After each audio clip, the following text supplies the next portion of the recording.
네, 이번 딥다이브는 신종우 교수의 글 호모 아키텍투스, 인공지능 시대의 새로운 창조자를 좀 깊게 들여다보겠습니다. 당신이 공유해 주신 이 글 핵심을 한번 제대로 파악해 볼 텐데요. 오늘 저희의 미션은 이 호모 아키텍투스라는 새로운 인류 유형, 이게 대체 뭔지, 그리고 이게 왜 지금 당신에게 중요한 건지 알아보는 겁니다. 바로 시작해 볼까요? 네, 아주 흥미로운 개념이죠. 이 글의 핵심 주장은요. 인류가 단순히 도구를 쓰는 호모파베르를 넘어서서 이제는 뭐랄까 지능 자체를 설계하고 만드는 호모 아키텍투스, 그러니까 건축하는 인간으로 진화하고 있다는 겁니다. 네, 망치나 바퀴 같은 그런 물리적인 도구가 아니라 그 데이터나 알고리즘 같은 좀 추상적인 재료로 지능 시스템이란 새로운 구조물을 만든다는 거죠. 호모사피엔스에서 파베르를 거쳐서 또 다른 단계로 간다는 그런 분석입니다. 그러니까 단순 코딩, 프로그래밍 이걸 넘어서는 거군요. 호모 파베르가 뭐 돌이나 나무로 집을 지었다면 호모 아키텍투스는 눈에 안 보이는 데이터, 논리로 뭔가 생각하는 공간? 뭐 이런 걸 만든다는 비유. 괜찮을까요? 그래서는 이들이 만드는 게 단순 프로그램이 아니라 뭐 판단 능력이나 상호작용 방식 이런 것까지 다 포함한다고 보는 것 같던데요. 정확합니다. 바로 그 점이 건축가라는 비유가 딱 들어맞는 이유예요. 단순히 기술적인 구조 설계만 하는 게 아니라 그 시스템이 따라야 할 규칙, 또 인간이랑 어떻게 소통할지, 심지어 어떤 상황에서 어떤 선택을 할지 그 기본적인 틀까지 설계하는 역할을 한다는 거죠. 예를 들면 호모파베르가 만든 망치는 쓰는 사람 마음에 달렸잖아요. 선악이 없죠. 근데 호모 아키텍투스가 설계한 자율주행 시스템, 이게 만약 사고 상황에서 어떻게 행동할지는 그 시스템 자체에 이미 설계자의 어떤 의도나 기준이 들어가게 된다는 겁니다. 이게 이전 도구와는 진짜 근본적으로 다른 지점이죠. 그 설계자의 의도, 기준이 반영된다. 거기가 핵심이군요. 근데 그래서는 이 새로운 역할에 따르는 뭐랄까 딜레마, 어려움 이런 것도 지적하고 있죠. 예를 들어 AI가 왜 그런 결정을 했는지 알기 어려운 블랙박스 문제라든가 아니면 그 학습 데이터 자체가 가진 편견이 시스템에 그냥 스며드는 문제 같은 거예요. 이게 그냥 기술 문제 같지가 않은데요. 혹시 그래서 뭐 우리가 흔히 쓰는 뉴스 추천이나 검색 결과 같은 데서 이런 문제가 어떻게 나타날 수 있는지 뭐 구체적인 예시 같은 게 있었나요? 그래서는 어떤 특정 플랫폼을 딱 꼬집기보다는 그 문제의 본질에 좀 더 집중하는 편입니다. 그러니까 블랙박스 문제는 결국 투명성이 없다는 거고, 이건 바로 시스템 신뢰도 문제로 이어지죠. 그리고 데이터 편향성 문제는 이게 의도치 않게 특정 집단에 불리한 결과를 줄 수 있다는 점에서 공정성 문제랑 직결되고요. 예를 들어 예전 채용 데이터를 학습한 AI가 뭐랄까 무의식적으로 특정 성별이나 배경을 가진 지원자를 더 선호하게 될 수도 있다는 거죠. 배제할 수 없어요.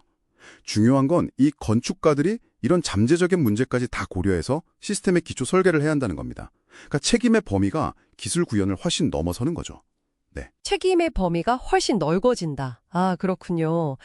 그래서 이 호모 아키텍투스 개념을 던지면서 그냥 기술 발전 좋다 이게 아니라 이런 복잡한 고민거리들을 같이 던져주는 것 같아요. 그러면 이 건축가들이 실제로 시스템을 만들 때 이런 문제들을 뭐 어떻게 다루고 있는지 아니면 뭐 내부적으로 어떤 고민이나 논쟁이 있는지 이런 것까지 그래서 다루나요?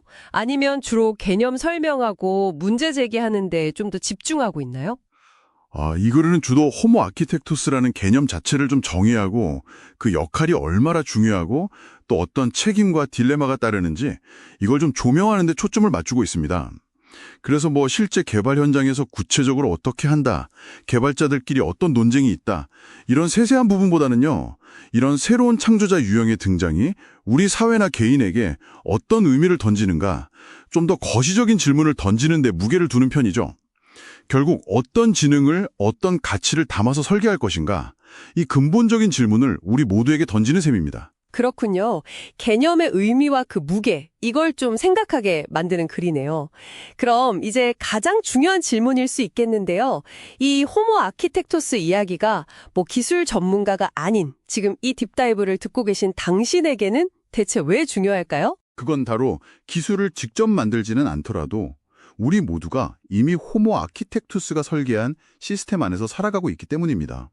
네, 매일 쓰는 스마트폰 앱, 인터넷 서비스들, 뭐 앞으로 우리가 이용하게 될 자율주행차나 의료 AI까지요.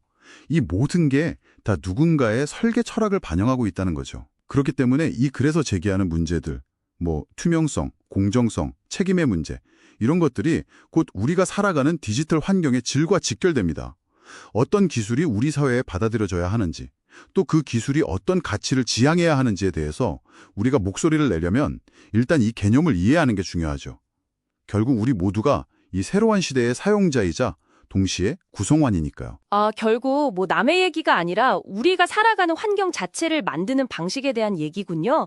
그냥 편리함만 볼 게 아니라 우리가 쓰는 기술 뒤에 어떤 설계 원칙이 있는지 좀 질문을 던져봐야 한다. 이런 말씀으로 들리네요.